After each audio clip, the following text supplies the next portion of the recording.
Alright guys, TacticalRab back again today. Hope you're all doing well and enjoying your day so far. Welcome to Championship Sunday at the Major. Only 4 teams remain, one of which can walk away with the Championship trophy at the end of the day. And Simp from Atlanta FaZe looking to do exactly that. Some very choice words from him on the KT Bedford situation that may well have catalysed the revitalisation of this FaZe team for the rest of the year. Very much intrigued to your thoughts in the comment section below. Hit the like button if you enjoy. Subscribe if you're new as always. I would greatly appreciate it. Really up to the channel. Thank you very much indeed for doing that one. Plenty to dive into today. The Los Angeles Thieves guys as well, kind of doubling down on the trash talk they were dishing out to OpTic after last night. Firstly, wanted to say this though, thought a kind of incredible statistic. Not sure how often this happens, but Dave Paddy this weekend managed to take down every single one of his teammates. Kills Vivids here, kills Awakening in this clip, and then of course snipes Skies earlier on of the weekend. So that was kind of impressive of him, I thought. Now this also, just to mention the Challenger side real quick, what is going on over there? Clay and Spart, I mean, a bit of trash talk was going down at this point through their kind of run in the Challenger side. They end up coming top 6 this tournament. These are the teams that got eliminated. 4th, Pentagram, Panda, GodRx, and Fame. That was the Electrovise Steel Black team.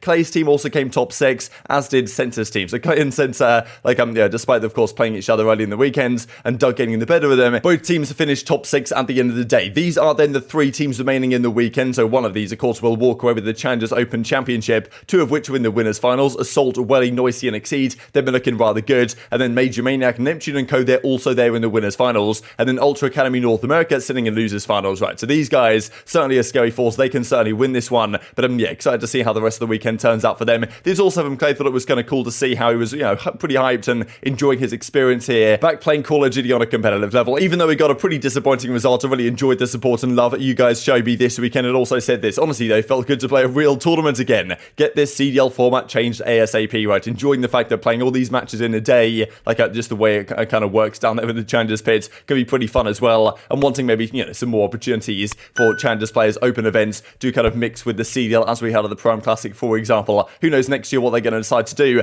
Clayster hopefully won't have to deal with that issue because, as he said, right, if he doesn't get a spot in the Pro League, he's just going to retire. But, he believes he will get a spot somewhere or other. And based on what probably is going to shape up to be a crazy rostermania this season, it's more than likely going to happen, I would imagine. Especially if Clay keeps up good performances like this in the Challenger side. There's also, Scrappy, there was some trash talk. A trash talk thread entirely here, honestly, for many different moments. The Scrappy was having a good time on. But, his Ultra Academy North America down there and losers, they're still making the run. Certainly a team that you wouldn't necessarily bet against to make the run all the way through and win this entire thing. They've been looking rather good. And, Scrappy's, of course, letting people know on the other side of the stage. Let's, of course, talk about the FaZe situation then. So this we looked at briefly last night from Clayster as Simp takes down Los Angeles Thieves. GG's Thieves, we won 3-0. Goddamn near perfect Call of Duty out of us. Winners finals now. Play Seattle tomorrow. We'll have a look at those series here in just a few minutes' time. And as Clay says, I thought you guys were undedicated, right? Because the rumour came out from KT Bedford. We looked at this yesterday that aBeZy, he doesn't want to practice, doesn't want to show up to 8s, doesn't try, is trying to become the worst version of Dashy, is basically what she said. Now, it makes sense. Well, it doesn't make sense, but from her POV, she wants to defend her boyfriend, 2Buck Thuglord, right, who of course is the S&D analyst for the team, and if their Search and Destroy was looking bad, certainly didn't yesterday, but in the series that they won, the first series against Toronto, they lost that kind of Search and Destroy game too, and I think people were asking her in the chat, okay, what's that about, right, how come you got bodied on that Search and Destroy, and then she's like, okay, well, it's not the analyst's fault, her boyfriend 2Buck, it's more like, okay, it's aBeZy who is doing X, Y, and Z.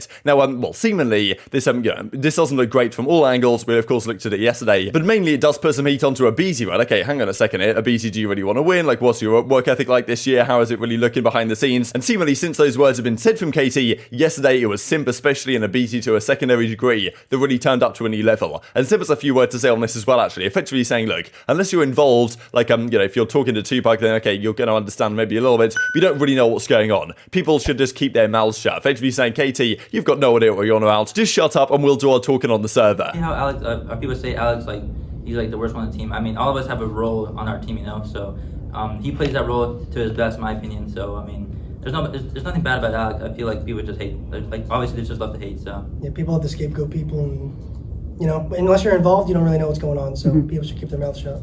So quite spicy, I thought, from Simp, to be honest, and I do wonder what this is going to mean for this team, because it does kind of feel like almost this is kind of like a turning point moment for the team in a way, where kind of aBeZy gets exposed, or whatever you want to say, and he's like, okay, I'm not going to take this slander, I'm going to be here, I'm going to get the job done. And Simp yesterday had kind of his unmessable with series that he's had, well, many times last season, not so much this season though, and of course FaZe in prime position right now, certainly favoured going into Sunday to win the entire thing, but there's certainly some teams you cannot count out when you look at the losers bracket here in just a few seconds time, and even the winners bracket, to be honest. FaZe versus Seattle so far this year, last year as well, has always generally been a banger. Wanted to look at this real quick as well, because of course OpTic's defeat yesterday to Los Angeles Thieves, there was loads of talk about this one. The fact that they won the game one up 4-1 with a 2 versus 2 advantage, with potentially getting bombed down in that Search and Destroy, and then it falls away. Like, so many different things to say about this, and of course the Los Angeles Thieves guys, they were making their thoughts be known after the series as well. You have to give them an awful lot of credit, I think, here, because the way they played in kind of the final maps of this series, Kenny especially, like, he massively turned up in this final map especially as well. But you know, the OpTic guys really looked so lost on the map. They were just not treading out anything. The rotations were effectively non-existent. It was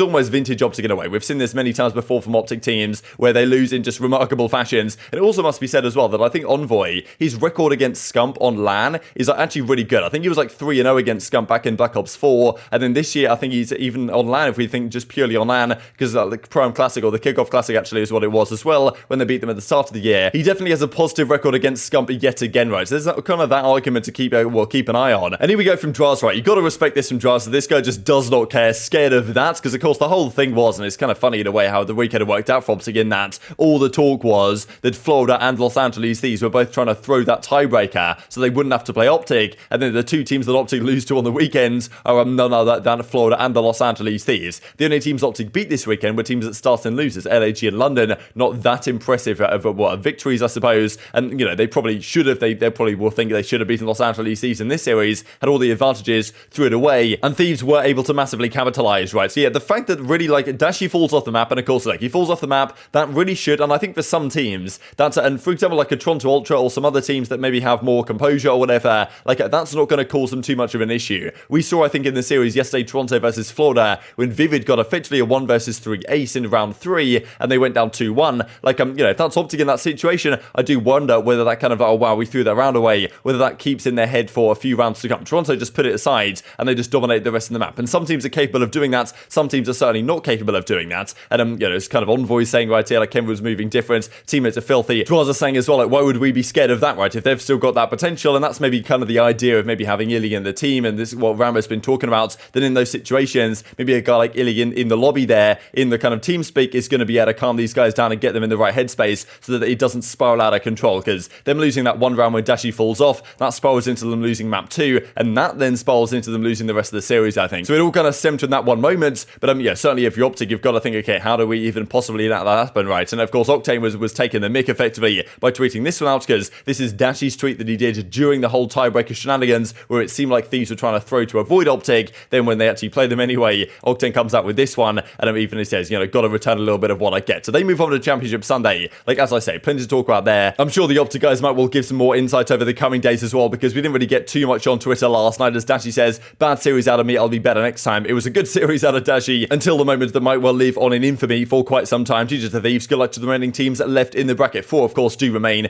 Prolute, of course, wasn't happy with this performance this weekend. Thought this was rather interesting, actually, because as Dashi says here, I'll be better next time. That's exactly what Prolute says as well. What a pathetic performance out of me this weekend. GG to Thieves. Like, I'll be better next time. Now, I do wonder whether this is any indication at all as to when Illy might be returning, just because if Prolute's saying I'll be better next time, like, I'm kind of talking about the Green Wall and within the team itself, does he believe that he'll still be there in like 2 or 3 weeks time for the Major 3 or the Major 4 qualifiers? Like, you know, maybe he will, maybe he won't. I'm sure OpTic don't want him to be. Like, they like his services, what he's done for the team, but they want Illy back. That's very clear, right? If he is ready to go. So I wonder if we'll see any further updates on that over the coming days. And just as we go into Championship Sunday then, thought this is kind of incredible that all of the rookie class at the start of the season, Nasty, Gizmo, Capsule, Nero, Sib and Pred, with the exception of Dave Paddy, have all made it to top 3 at a major this season. Dave Paddy's pretty much the only player, one of the rookies, not to have done it. Okay, you can't consider necessarily Jimbo Gravity, you can't consider them, but they came in kind of mid-season. But yeah, most of the rookies this year have actually made a top 3 at one point or another, and Sib and Pred have a chance to go even further. Toronto, of course, are going to have the support of the crowd today. Like, I mean, we're going to have more of this, which is going to be absolutely fantastic, and I really think there's a great chance they can make the losers bracket run here. But this is the schedule for the day. FaZe versus Surge, winners final. Winner of this goes to the grand final. Like, this is a great matchup, I think, because Surge can beat FaZe. There's no doubt about it. The way FaZe have been playing, though, I think they have to be favourites in this series. FaZe love making grand finals in these type of situations, so I feel like FaZe making the finals here and then having a harder time in the actual grand finals might be kind of how tradition has played out so far for Atlanta FaZe. But maybe this is a different FaZe to what we have seen the last few events, with the fire that seems to have been lit under them with the whole Katie Bedford situation we looked at earlier on in the video. In my breaking point predictions, I have to go completely rogue with my picks today to have any chance of winning, so I think I'm going to take Surge and then Thieves to win 3 series series straight to win the entire thing, which if it works out for me, I'll look like a genius, but more than likely that's probably not going to happen. But you know, probably like FaZe should beat Surge, I think, but especially on the way they're playing as of late. Surge haven't played the greatest opposition. I thought their victory against New York Subliners was very impressive, but as Subliners that end up coming top 12, Surge then beat Florida in kind of a bit of a suspect series. So I feel like against a different level of competition like FaZe, they do seem to elevate their level to some degree. Surge, I feel like when they play good teams, like they'll almost play to the level of their competition in a way. When they're playing a bad team, they won't always just demolish them. When they play a good team, they'll usually be there or thereabouts. But I'm going to take FaZe to win this one and get through to the grand finals yet again. Then Toronto versus Thieves. With the home crowd that Toronto have, it's really hard to look past them making a run here. I feel like they're going to take down Thieves, but you know, who knows if Kenny comes up to play like he did yesterday. Like Thieves played great, like it must be said, when they were down 4-1, the level of quality that they played from map 2 to map 4 in that series was good enough to win a championship if they can maintain that kind of level, which, you know, isn't always going to happen, but they know it, and they've said that they know that level exists within themselves, but they haven't really been able to execute on anything like that. But I feel like from a consistency perspective, Toronto are the obvious pick here. Then we've got to decide what's going to happen from there. So if Toronto and Surge are the kind of losers finals right here and FaZe are waiting for them in the grand final, it's tough to say what's going to happen. I feel like the sensible prediction might be Toronto to win that series then with the home support that they are going to have again. Like definitely the home crowd seems to be a deciding factor in some of these tournaments so far this season, and then Toronto make the grand finals. And honestly, at this point, if they have that momentum behind them, I feel like they can take down FaZe. They don't generally match up with FaZe so well, but they've done it before in a grand finals back in Major 2 last season when they beat them 5-2 in the grand finals. Bance absolutely went off, and this time with the home crowd there, and with the fact that FaZe, we'll see if it happens to them again if they do make the grand finals, but they do have a tendency in the grand finals so far this year, when they make them and when they get put under a bit of pressure, they lose the map that maybe they shouldn't have, and they go down 2-1 in a situation where they feel like they should have been up 2-1, and the crowd's absolutely going heavy for the other team. And of course, FaZe in that situation would get very heavily booed indeed. Then yeah, I feel like it can get in FaZe's heads to a certain degree. So my kind of crazy pick is Ultra going to make the losers bracket run all the way to glory, but FaZe equally, based on what we've seen the last 48 hours or so, could just come out and wipe the floor with everyone this afternoon. But very much enjoyed to your thoughts and all this stuff in the comment section below. Hope you guys enjoyed the video. If you did enjoy it, hit on the like button and tell us your YouTube gods. It's a good video. I just like you should see it as well, and I've grown the competitive Call of Duty community. Thank you as always. Take care of yourselves, and I will see you next time.